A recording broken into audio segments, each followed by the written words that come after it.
ಆತ್ಮೀಯ ವಿದ್ಯಾರ್ಥಿಗಳೇ, ಈ ಮಾಡೆಲ್ ಪೇಪರಲ್ಲಿ ಬಂದಿರುವಂಥ 2 ಮಾರ್ಕ್ಸ್ ಮತ್ತು 3 ಮಾರ್ಕ್ಸ್ ಕ್ವಶನ್ಸ್ಗಳು ಅಂದರೆ ನ್ಯೂಮೆರಿಕಲ್ ಪ್ರಾಬ್ಲಮ್ಸ್ಗಳನ್ನು ಸಾಲ್ವ್ ಮಾಡೋಣ ಇವತ್ತು. ಸೊ ಮೊದಲನೇದಾಗಿ ಮಾಡೆಲ್ ಪೇಪರ್ 1 ಏನಾಗಿದೆ, ಈ 2 ಮಾರ್ಕ್ಸಿನ ಪ್ರಾಬ್ಲಮ್ಮು ಎಲೆಕ್ಟ್ರೋಮ್ಯಾಗ್ನೆಟಿಕ್ ಇಂಡಕ್ಷನ್ ಈ ಚಾಪ್ಟರ್ನಿಂದ ತಗೊಂಡಿದ್ದಾರೆ.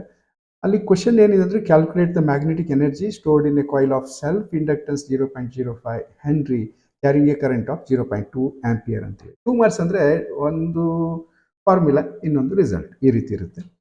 ಇಲ್ಲಿ energy stored in a coil ಅಂತೀವಲ್ಲ ನಾವು. ಸೊ ಇದನ್ನ U is equal to half L I square ಅನ್ನೋದು ನಮಗೆ ಗೊತ್ತಿದೆ.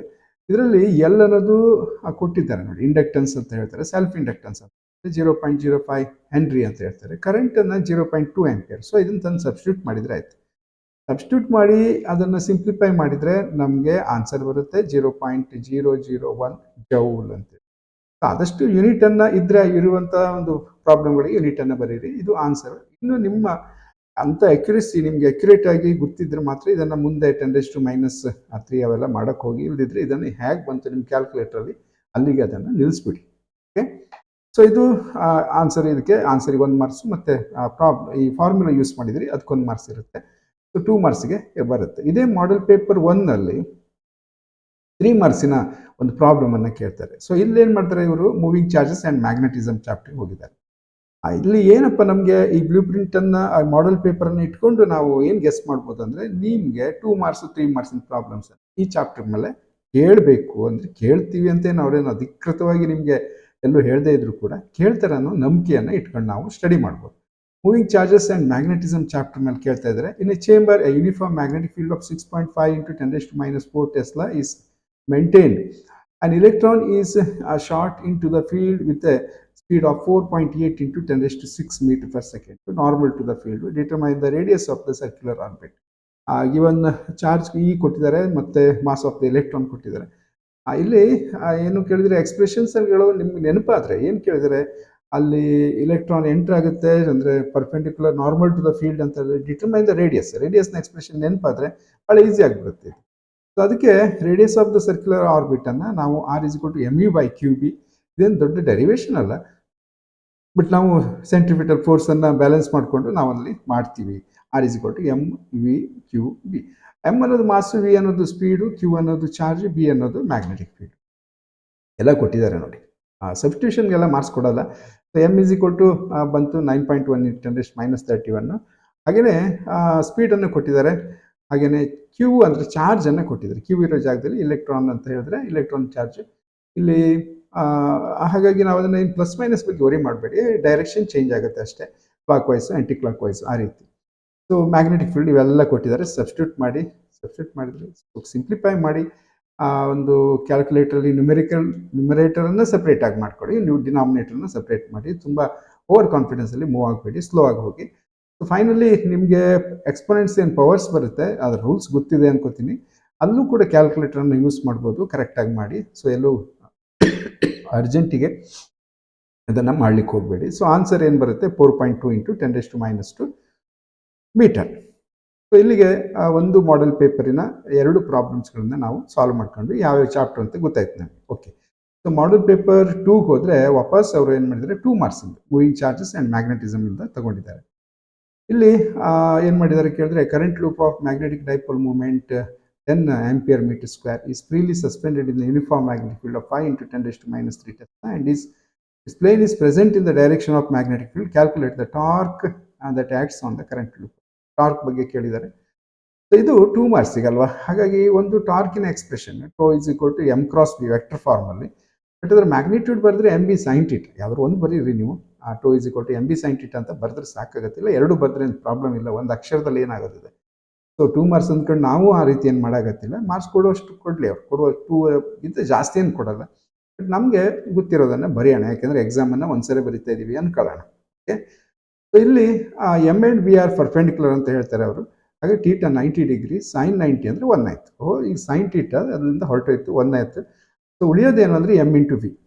ನೀವು ಸೈನ್ ಮತ್ತೆ ಅಲ್ಲಿ ಸೈನ್ 90 ಅಲ್ಲಿ ಬರೆದು ಅಲ್ಲಿ 1 ಅಂತ ತೋರಿಸಿ ಎಲ್ಲ ಮಾಡ್ಬೋದು, ಏನು ಇರೋದು 2 ಮಾರ್ಕ್ಸು. ಸೊ ಹಾಗಾಗಿ ನಾವೇನು ಮಾಡ್ತೀವಿ ಕೇಳಿದ್ರೆ, ಎಮ್ ಮತ್ತು ಬಿ ವ್ಯಾಲ್ಯೂಸ್ ಕೊಟ್ಟಿದ್ದಾರೆ ಅವರು, ಸಬ್ಸ್ಟಿಟ್ಯೂಟ್ ಮಾಡ್ತೀವಿ. ಸಬ್ಸ್ಟಿಟ್ಯೂಟ್ ಮಾಡಿದರೆ ನಮಗೆ ಆನ್ಸರ್ 50 × 10⁻³ ನ್ಯೂಟನ್ ಮೀಟರ್. ಇದು ಟಾರ್ಕಿನ ಕ್ಯಾಲ್ಕುಲೇಟ್ ಮಾಡೋಕ್ಕೆ ಹೇಳಿರೋದು, ಕ್ಯಾಲ್ಕುಲೇಟ್ ಮಾಡಿದ್ದೀವಿ. ಓಕೆ, ಇದೇ ಪೇಪರಲ್ಲಿ 3 ಮಾರ್ಕ್ಸಿನ ಪ್ರಾಬ್ಲಮ್ಸನ್ನು ನ್ಯೂಕ್ಲಿಯರ್ ಮೇಲೆ ಕೇಳಿದ್ದಾರೆ. ಇಲ್ಲಿ calculate the binding energy of an alpha particles in mega electron volt from the following data. Mass of alpha particle ಕೊಟ್ಟಿದ್ದಾರೆ, mass of neutron, mass of proton ಅನ್ನು ಕೊಟ್ಟಿದ್ದಾರೆ. ಇಲ್ಲಿ ನಾವು ಅಲ್ಫಾ ಪಾರ್ಟಿಕಲ್ ಅಂತ ಹೇಳಿದಾಗ 2He4 ಅಂತ ತಿಳ್ಕೋಬೇಕು. Alpha particle is nothing but the helium nucleus. ಇಲ್ಲಿ ಎಲೆಕ್ಟ್ರಾನ್ ಇನ್ವಾಲ್ವ್ ಆಗಲ್ಲ. ಸೊ 2 ಪ್ರೋಟಾನ್ಸ್ ಮತ್ತು 2 ನ್ಯೂಟ್ರಾನ್ಸ್ ಇರುತ್ತೆ. ನಮಗೆ ಎ ಮತ್ತು ಜೆಡ್ ಗೊತ್ತಾಗ್ಬಿಡುತ್ತೆ. ಎ ಅಂದರೆ ಎ ಇರೋ ಜಾಗದಲ್ಲಿ ನಮಗೆ ಏನಾಗಿದೆ 4 ಇದೆ, ಜೆಡ್ ಇರೋ ಜಾಗದಲ್ಲಿ 2 ಇದೆ ಅಂತೇಳಿ. ಸೊ ಇದು ಫಾರ್ಮುಲಾ ಯಾವುದು, delta M is equal to Z into ಇದು ಏನು ಮಾಸ್ ಡಿಫೆಕ್ಟಿನ ಫಾರ್ಮುಲಾ. ಸೊ ಮಾಸ್ ಡಿಫೆಕ್ಟನ್ನು ಫಸ್ಟು ನಾವು ಫೈಂಡ್ ಔಟ್ ಮಾಡೋಣ. ಇಲ್ಲಿ ಎಮ್ ಅನ್ನೋದು mass of the nucleus, so M P ಅಂದರೆ mass of the proton, M N ಅಂದರೆ mass of the neutron. So ಇವನ್ನೆಲ್ಲ ನಾವು ಇಲ್ಲಿ ಜಾಗದಲ್ಲಿ ಸಬ್ಸ್ಟಿಟ್ಯೂಟ್ ಮಾಡೋಣ. ಸಬ್ಸ್ಟಿಟ್ಯೂಟ್ ಮಾಡಿದ್ಮೇಲೆ ನಾವು ಸಿಂಪ್ಲಿಫೈ ಮಾಡೋಣ. ಸೊ ಸಿಂಪ್ಲಿಫೈ ಮಾಡಿದಾಗ ನಮಗೆ ಗೊತ್ತಾಯಿತು 2 ಇಂದ ಮಲ್ಟಿಪ್ಲೈ ಮಾಡಿದ್ವಿ, ಇಲ್ಲಿ 2 ಇಂದ ಮಲ್ಟಿಪ್ಲೈ ಮಾಡಿದ್ವಿ. ಇವೆರಡನ್ನ ಆ್ಯಡ್ ಮಾಡಿ ಮತ್ತೆ ಮಾಸ್ ಆಫ್ ದ ಹೀಲಿಯಮನ್ನು ಸಬ್ಟ್ರಾಕ್ಟ್ ಮಾಡಿ. ಸೊ ನಮಗೆ ಡೆಲ್ಟಾ ಎಮ್ ಸಿಗುತ್ತೆ 0.030374. ಒಂದು ಮಾತು ಮಕ್ಕಳೇ, ಈ ಮಾಸ್ ಡಿಫೆಕ್ಟ್ ಪ್ರಾಬ್ಲಮ್ ಬಂದರೆ ಬೈಂಡಿಂಗ್ ಎನರ್ಜಿ ಅಥವಾ ಸ್ಪೆಸಿಫಿಕ್ ಬೈಂಡಿಂಗ್ ಎನರ್ಜಿ ಈ ಥರ ಪ್ರಾಬ್ಲಮ್ಸ್ ಬಂದಾಗ ಅಪ್ರಾಕ್ಸಿಮೇಟ್ ಮಾಡ್ತಿರಲ್ಲ ಕ್ಯಾಲ್ಕುಲೇಟರ್, ನೀವೇನೇನು ಡಿವೈಡ್ ಮಾಡಿದ್ರೆ ಬರುತ್ತೆ, 4 ನಂಬರನ್ನು ತಗೊಂಡು ಅಭ್ಯಾಸ ಆಗಿರುತ್ತೆ.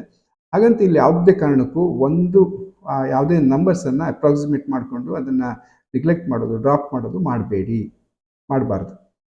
ಇದು ಒಂದು ರೀತಿ ತುಂಬ ಪ್ರತಿಯೊಂದು ಒಂದು ಡಿಜಿಟನ್ನು ಕೂಡ ನಾವು ಕನ್ಸಿಡರ್ ಮಾಡ್ಕೋಬೇಕು. ಓಕೆ, ಸೊ ನಮಗೆ ಡೆಲ್ಟಾ ಎಮ್ ಸಿಗ್ತವೆ, ಬಟ್ ಅವ್ರು ಕೇಳಿರೋದು ಏನು ಬೈಂಡಿಂಗ್ ಎನರ್ಜಿಯನ್ನು. ಸೊ ಹಾಗಾಗಿ ನಮ್ಗೆ ಒಂದು ವಿಷಯ ಗೊತ್ತಿರಲಿ, ನಾವು ಆಲ್ರೆಡಿ ಥಿಯರಿ ಕ್ಲಾಸಲ್ಲಿ ನೋಡಿರ್ತೀವಿ, energy equivalent of mass of 1U is 931.5 mega electron volt. ಇದಕ್ಕೆ ನಮಗೆ ಡೆಲ್ಟಾ ಎಮ್ ಈಗ 0.030374 ಬಂದಿದೆ, ಕನ್ವರ್ಟ್ ಮಾಡಿದರೆ ಆಯಿತು. ಸೊ ಹಾಗಾಗಿ binding energy is equal to 0.030374 into 931.5 multiply ಮಾಡಿದರೆ ನಮ್ಗೆ ಆನ್ಸರ್ ಬರುತ್ತೆ. That is 28.293 mega electron. Okay, so ಇದು 3 ಮಾರ್ಕ್ಸ್ ಕರೆಕ್ಟಾಗಿ ಇರುವಂಥದ್ದು. ನೆಕ್ಸ್ಟ್ ನಾವು ಪೇಪರ್ 3 ಬಂದರೆ ಆಟಮ್ ಮೇಲೆ ಪ್ರಾಬ್ಲಮನ್ನು ಕೇಳಿದ್ದಾರೆ. ಇಲ್ಲಿ ಇದು 2 ಮಾರ್ಕ್ಸಿಗೆ. The radius of innermost electron orbit of hydrogen atom ಅಂತ ಬೋರ್ ರೇಡಿಯಸ್ ಅಂತ ಹೇಳ್ತಾರೆ, 5.3 into 10⁻11 metre. Determine the radius of the N is equal to 2 orbit. Okay, ಇಲ್ಲಿ radius of the innermost electron orbit ಅದು ಅವ್ರು ಕೊಟ್ಟಿರೋದು. ಇದೇನು ಮಾರ್ಕ್ಸ್ ಬರಲ್ಲ ನಮಗೆ ಬರೆದ್ರೆ, ಅಲ್ಲಿ ಕ್ವಶನಲ್ಲಿ ಇರುವಂಥದ್ದು. ಬಟ್ ನಮಗೆ ಈ ರೇಡಿಯಸ್ ಆಫ್ nth ಆರ್ಬಿಟ್ನ ಫಾರ್ಮುಲಾ ಯಾವ ರೀತಿ ರಿಲೇಟ್ ಆಗಿದೆ ಫಸ್ಟ್ ಆರ್ಬಿಟ್ಗೆ ಅನ್ನುವಂಥದ್ದು. ಸೊ ಅಲ್ಲಿ N is equal to R1 ಅನ್ನೋದು ಫಸ್ಟ್ ಆರ್ಬಿಟ್, ಅಂದರೆ n². ರೇಡಿಯಸ್ ಏನಿದೆ n² ಅಲ್ಲಿ ಡೈರೆಕ್ಟ್ಲಿ ಪ್ರೊಪೋರ್ಷನಲ್ ಟು n² ಇರುತ್ತೆ. n1 ಹಾಕಿದಾಗ R1 ಬರುತ್ತೆ. ಹಾಗಾಗಿ ನಾವು 2 ಆರ್ಬಿಟ್ 3 ಆರ್ಬಿಟ್ಗೂ ನಾವು ಆರಾಮಾಗಿ ಇದನ್ನು ಫೈಂಡ್ ಔಟ್ ಮಾಡ್ಬೋದು. ಸೊ ಅದಕ್ಕೆ n ಇಸ್ ಈಕ್ವಲ್ ಟು 2 ಆರ್ಬಿಟಿಗೆ ಬಂದರೆ R2 ಅಂತ ತಗೋತೀವಲ್ಲ ನಾವು, ಈ 5.3 R1 ವ್ಯಾಲ್ಯೂ ಹಾಕೋದು, ಇನ್ನು n ಇರೋ ಜಾಗದಲ್ಲಿ 2 ಅಂತ ಹಾಕ್ಬಿಡೋದು. ಸೊ 2² ಆಯಿತು. 2² ಅಂದಾಗ ಏನಾಯಿತು ಕೇಳಿದರೆ 5.3 ಇಂಟು 10⁻11 ಇಂಟು 4 ಮಲ್ಟಿಪ್ಲೈ ಮಾಡಿದರೆ ಆಯಿತು. ಸೊ ನಿಮಗೆ ಆನ್ಸರ್ ಬರುತ್ತೆ. ಇದು 2 ಮಾರ್ಕ್ಸಿಗೆ ಜಸ್ಟ್ ಇಷ್ಟು ಮಾಡಿದ್ವಿ, ಏನು ಒಂದು ಫಾರ್ಮುಲಾ ಮತ್ತು ಒಂದು ಆನ್ಸರ್. ಓಕೆ, ಮಾಡೆಲ್ ಪೇಪರಲ್ಲಿ 3ಯಲ್ಲಿ ಡ್ಯುಯಲ್ ನೇಚರ್ ಆಫ್ ರೇಡಿಯೇಷನ್ ಮೇಲೆ 3 ಮಾರ್ಕ್ಸಿನ ಪ್ರಾಬ್ಲಮ್ಸನ್ನು ಕೇಳ್ತಾರೆ. ಇಲ್ಲಿ dual nature of radiation chapter. So ಹಾಗಾಗಿ the work function of caesium is 2.14 electron volt. Calculate the threshold frequency ಅಂತ ಕೇಳ್ತಾರೆ. ಇದು 3 ಮಾರ್ಕ್ಸಿಗೆ ಕೇಳಿದ್ದಾರೆ. ಇಲ್ಲಿ ವರ್ಕ್ ಫಂಕ್ಷನ್ ಅಂದಾಗ φ0 is equal to h ν0. So ν0 is equal to ν0 ಅಂದರೆ ಥ್ರೆಶೋಲ್ಡ್ ಫ್ರೀಕ್ವೆನ್ಸಿ. ಅಲ್ಲಿ ಕೇಳ್ತಿರೋದು ಥ್ರೆಶೋಲ್ಡ್ ಫ್ರೀಕ್ವೆನ್ಸಿನೇ, φ0/h ಅಂತೇಳಿ. ಸೊ ಇಲ್ಲಿ φ0 ಅನ್ನೋರು ಅಂದರೆ ವರ್ಕ್ ಫಂಕ್ಷನನ್ನು ಏನು ಮಾಡಿದರೆ 2.14 ಎಲೆಕ್ಟ್ರಾನ್ ವೋಲ್ಟ್ ಅಂತ ಕೊಟ್ಟಿದ್ದಾರೆ. ಇದು SI ಅಲ್ಲ, ಯಾಕೆಂದರೆ ನೀವು ಪ್ಲಾಂಕ್ಸ್ ಕಾನ್ಸ್ಟೆಂಟ್ SI ಹಾಕ್ತೀರಿ, ಫ್ರೀಕ್ವೆನ್ಸಿ SI ಅಲ್ಲಿ ಬರಬೇಕು. ಸೊ ಹಾಗಾಗಿ ಇದನ್ನು ನೀವೇನು ಮಾಡಬೇಕು, ಜೌಲಿಗೆ ಕನ್ವರ್ಟ್ ಮಾಡಬೇಕು. ಎಲೆಕ್ಟ್ರಾನ್ ವೋಲ್ಟನ್ನು ಜೌಲಿಗೆ ಕನ್ವರ್ಟ್ ಮಾಡೋದು ಕಲ್ತಿರ್ತೀರಿ. ಸೊ 2.14 ಇಂಟು 1.6 ಇಂಟು 10⁻19 ಮಾಡಿದರೆ ಅದು ಜೌಲಿಗೆ ಕನ್ವರ್ಟ್ ಆಗುತ್ತೆ. ಸೊ ಅದನ್ನು ಕನ್ವರ್ಟ್ ಮಾಡ್ಕೊಂಡು ಹಾಕಿ, ಇಲ್ಲ ಹಾಗೆ ಇಟ್ಕೊಳ್ಳಿ, ಕೆಳಗೆ H ವ್ಯಾಲ್ಯೂನ ಹಾಕಿ 6 ಇಲ್ಲಿ ಕೊಟ್ಟಿರ್ತಾರೆ. ಆಯಿತಾ, ಅಲ್ಲಿ ಜಸ್ಟ್ ಮಿಸ್ ಆಗಿದೆ ಅದು. H ಪ್ಲಾಂಕ್ಸ್ ಕಾನ್ಸ್ಟೆಂಟನ್ನು ಕೊಟ್ಟಿರ್ತಾರೆ, ನೀವು ನೆನಪಿದ್ರೆ ಬರೀಬೋದು, ಇಲ್ಲಾಂದರೆ ಕೊಟ್ಟಿರ್ತಾರೆ 100% ಕೊಡ್ತಾರೆ. 6.626 ಇಂಟು 10⁻34 ಜೌಲ್ ಸೆಕೆಂಡ್.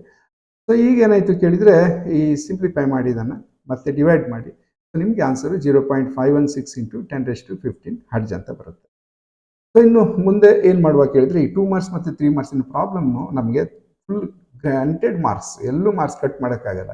ಹಾಗಾಗಿ ಇದನ್ನು ನಾವು 5 ಮಾರ್ಕ್ಸಿಗೆ ನಾವು ಏನೇನು ಚಾಪ್ಟರ್ ಓದಬೇಕು, moving charges and magnetism, electromagnetic induction, ಆಮೇಲೆ ಡ್ಯುಯಲ್ ನೇಚರ್, ಆಮೇಲೆ ಆಟಮ್, ಆಮೇಲೆ ನ್ಯೂಕ್ಲಿಯರ್. 5 ಚಾಪ್ಟರ್ದು ನೀವು ಕಾಮೆಂಟ್ಸ್ ಮಾಡಿ, ಬೇಕಂದರೆ ನಾನು ಅದನ್ನು ಮತ್ತೆ ಎಲ್ಲ ಕ್ವಶನ್ ಬ್ಯಾಂಕಲ್ಲಿ ಕೊಟ್ಟಿರೋ ಕ್ವಶನ್ಸ್ ಎಲ್ಲವನ್ನು ಸಾಲ್ವ್ ಮಾಡಿಕೊಡ್ತೀನಿ.